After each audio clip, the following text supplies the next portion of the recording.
Are we okay, Christian? Yeah. Cool. Any questions for this speaker? I'll let you moderate, Simon. Alright. You pick the questionnaires. Well, there's one way to pick from the empty set. So, what made you interested in that natural language processing? I have no answer to that question except I found it interesting. I started out in engineering physics. I went to nanotech, and then I realized that was stupid. And I had always had an interest in language, and I had been programming since like 13 or something. So when I found out through XKCD about computational linguistics, I was just hooked right away. I mean, language and computers, I'm there. Yeah. Oh, wait, Simon, you do it. Chris, since you're talking. Sorry if it was mentioned earlier in the lecture, I was away from the beginning, but Shoot. Is this the kind of stuff that is used for Watson, or are you interested in what Hmm. they're doing with IBM and Watson? So Watson, I think, is an interesting example. So Watson is something that pulls in from different areas of language. Most broadly, it's related to question answering, which is, you have a bunch of data and you want to be able to ask questions about it.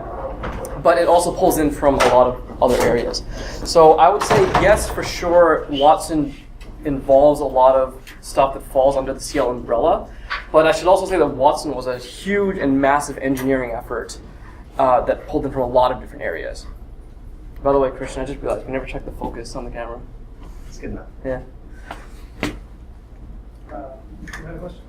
Yeah, would it be of any benefit, or perhaps I already do this, but to in the context of a child learning language, they're exposed to much more stimulus than just sort of corpus, like phonetic data. Would it if they don't already do it, would it be any benefit to sort of figure out ways to encode sort of similar, like encode and produce synthetic all the rest of the data that a child would be exposed to, including semantic, pragmatic? It's really hard. So I'm getting a little out of actually very out of area here. So I'm going off of something I heard in the Brain Science podcast, and this is the idea of embodied cognition. And this, as I understand it, as I remember it, is the idea that you can't really separate the brain from the rest of the body. It's just so important, all this information that you get.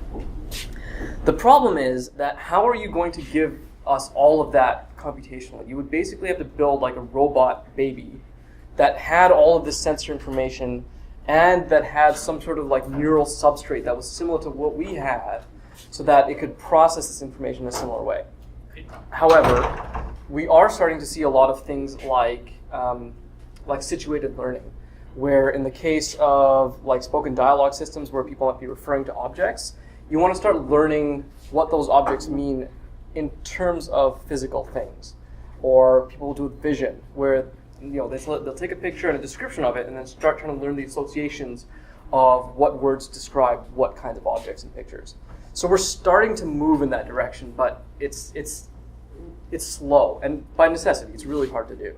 Because if we understood, if we understand, how sensory processing exists on sort of a binary level, we could just feed vast serial amounts of data. Well, so the first problem is we don't really understand, as far as I know, how sensory data works in the human body at a binary level. Okay. As far as I know. I think in theory, though, you're right, but it's a thing that's very simple to say, but there's a lot that has to happen in order for us to be able to do that. And there's also the ethical issues of if you create something like a robot that's more and more like a baby, at what point does it become very similar to an actual baby, right? Okay. Ron, I think I had a question. It's kind of a couple of like small things. Shoot. So looking into things like that, where you're looking into embodied cognition, or kind of getting into more neural networking and evolutionary methods of NLP. Does it seem like that's kind of like in a direction that we're getting towards with more statistical things, or taking that kind of machine learning approach? Is that where? Okay. So there are a couple of things I want to say on that then. So first, I've heard a little bit about people trying to do language stuff in robots. I don't know anything about it. I've just heard about it sort of peripherally. Now that said, we need to be clear when we start talking about neural networks. neural networks still fall under the realm of machine learning because they are statistical methods. And I'm one of the people that would argue that the brain really is a big learning mechanism anyway. So evolutionary methods are not used very much because they, as far as I know, they're not really that great for optimization. They're good for certain things like, I think, placing circuit parts on a board for figuring out those paths. But they're not used very much, and I think people have tried. They just don't work that well. You hear about pocket cases here and there where they do something well, but as far as I know, they don't really do that well for language stuff. Neural networks are interesting because actually the neural network group at the U of T, they're one of the most famous groups for neural networks, and Jeff Hinton is there. And they're starting to do some really interesting stuff with neural networks. So we're starting to see neural networks show up, especially in the last couple of years. I've seen a lot of papers, and in fact, some of my research uses neural networks to an extent to do some of this. But I wouldn't really classify that too far away from machine learning, and in fact it is, because it falls in the same realm. It can be sort of put into the same context of machine learning problems. I hope that answers your question. I think Alexi had a question.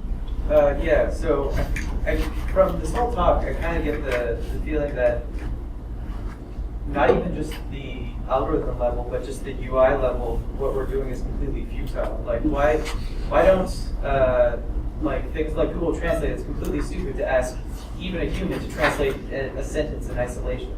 So why don't we, from a UI perspective, go back and start asking questions to resolve ambiguities? What kind of bank are you talking about? Are you trying to be polite right now? Why don't we do that? So there's a degree that we do that for spoken dialogue systems. So if you've ever called into like Rogers or Bell or like these old sort of phone-based flight reservation systems, they will do that. They'll prompt you for further information to try and resolve what it is you want to do. But I think once you start getting to some more interesting linguistic things, when you start getting to the pragmatics level, it becomes a lot harder to account for all of it. So you still need to have knowledge of all this polite stuff. You need to still have knowledge of everything that you would possibly want to know.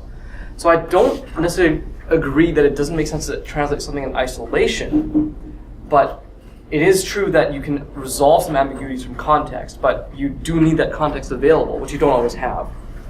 And you do need to know how to do that, which we don't really know how to do. And the other thing I would add to that is that from a UI perspective, it is kind of weird because people also behave very differently when they're communicating with computers than they do to humans. And it makes my job difficult because if I want to make, like, I don't know, like from Jarvis or something from Iron Man, and something that can handle that level of linguistic complexity and diversity, I need you to give me that kind of data. And as soon as I stick you in front of a computer, you start talking to it like it's an idiot. And I don't get that kind of data out of you. This is a hypothesis that I have and that I've sort of tested. This is getting into human-computer interaction realm. And it's not clear that the hypothesis is correct. I'll have to get back to you on that. Great. So to start first, for a robot that does speech, it's called NOW for native computer Italian or Spanish, just repeat the accent. It works with, they work with nuance, they have and they actually make massive progress. So this baby robot can understand language and communicate in a very... Yeah, actually, I'm glad you mentioned that. I remember reading about that now, or seeing a video or something. I think that's an interesting line of research, but all I've got to say about it is that we'll see where it ends up. It's important to pull in the kind of information that you would get as a child, but time will tell, I think. But it is impressive. From the point of view of body cognition, the greatest flaw is that this baby robot doesn't grow. The other thing is for machine translation, we do have interactive systems, either prior to translation, prior to that machine translator, our linguistic translator doing that, or after translation. And also we have translation memories, which are in a machine translation system, an interactive translation system where a translator asserts that this is the right translation, and it's going to be Right, yeah. necessary afterwards. Yeah. But wouldn't it be nice if you didn't have to do that? I guess is the point. Wouldn't what? If you didn't have to resolve these kind of ambiguities and ask which is the right translation. Because ultimately, there's this interesting point where when I ask humans to sit down and annotate some data for me, they don't always agree. And I've done it myself for a paper I had a couple years ago where we sort of defined a new task and then two of us sat down and we sort of took a bunch of data and then tried to answer this question, right? And we didn't always agree on things. So there is a degree to which even humans will have to ask, but like wouldn't it be nice if we didn't have to, we could at least do it at that level, right? I mean, I guess that's the end goal. That's the end goal of the CL research program is to create a computer that can do with language what we do and do it as proficiently as we do. Yeah, but the interesting part is just add very quickly that from then on we can use the TM, which is the assertion. So it sort of restricts the domain of the translation. So as when we were talking about the beauties of doc or Yeah. bot, you could get it because you could understand what domain are. And that's a pretty solid engineering answer to how do we deal with some of this, I think. But I tend to think of myself as a bit more of a scientist, and I want to not have to worry about that kind of restriction. And talking about specific domains is really good for my area, which is spoken dialogue systems, because these things are all, like Siri is designed to be a personal assistant. Google now has few things in mind that it's meant to be able to do, but it can't really go beyond that, and it can't handle a lot of variety in how you might phrase this. And we don't want that restriction at the end of the day. We don't want to have this say it can only work in this one domain. If I've got a home automation system, or like I don't want to be limited to just telling it to turn my lights on and off. I want it to be able to like play my movies or whatever. You want to be able to move across these domains, and this is one of the biggest problems that we don't really know how to deal with, is getting out of specific domains. Or I guess it's one of the things that a lot of people are working on. All right, cool. No more questions. Which means, I guess we're waiting for Simon to come back with pizza. Oh, the slides are gone. So I guess that means what we can do is go through the fun stuff. Let's see.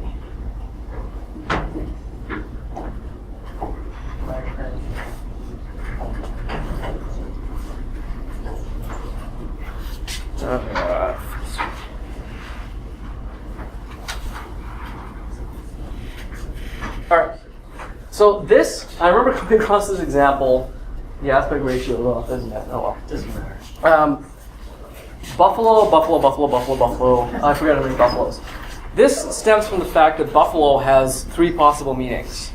It can mean buffalo as in the city in New York. It can mean buffalo as in the mammal. And apparently it can also mean bully. I didn't know that until I came across this example.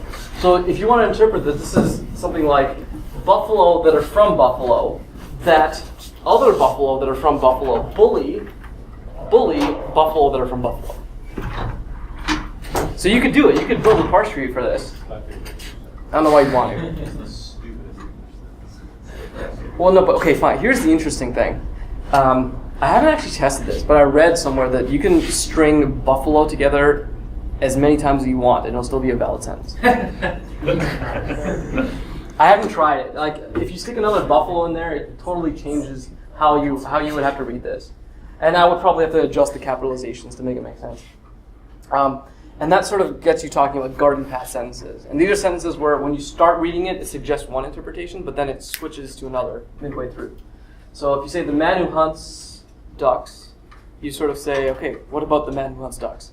Well, it turns out that ducks is actually a verb in this case, and it means duck out. The man who hunts ducks out on weekends.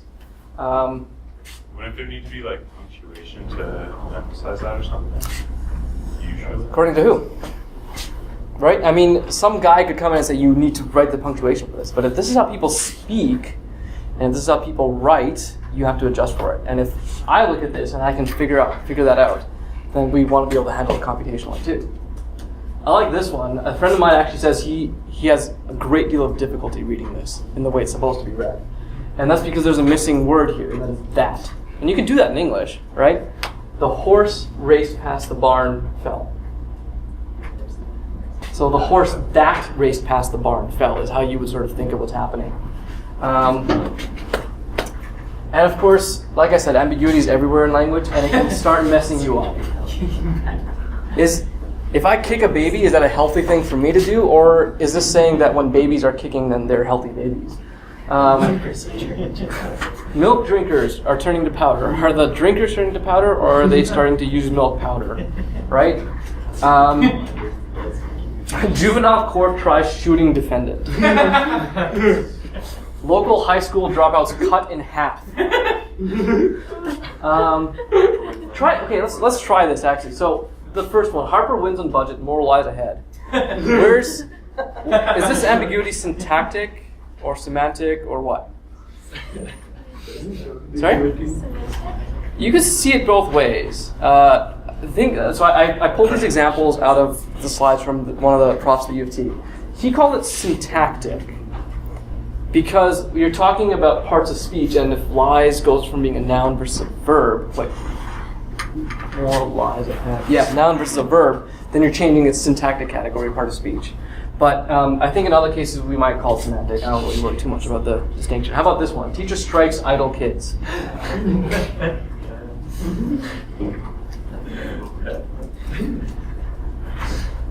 This one is also syntactic because I guess idle can be used as a verb. I didn't really realize that until I saw this one.